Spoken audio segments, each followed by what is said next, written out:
देख्नुहुन्छ यहाँ आगो बोलिरह अब यहाँ फ्राई अहिले झोल धरेर भात पाकिसकेछ तर यो मसला रेडी छ आज साथीहरु उता हाल्दै हुन्छ यो माथि र पाइप देख्नु भएको यता पाइप देखाउनु पाइप साथी यो पाइप तपाईको यो जान्छ सिधै चेपाङ बस्तीमा गएर त्यहाँको तामाङ बस्तीलाई खुवाउँछ भने यो माछा सहरियालाई हो कि पहाडियालाई हो यो माछा हामीलाई हो चोराइतिर पनि यस्तै माछा खान्छ अस्तिभन्दा माछा धेरै मरेछ बेना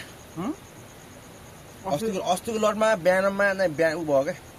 सुन न उता उ हालेको थियो यार केकडा चाहिँ निकाल्दैछ बाहिर हाल्दैछ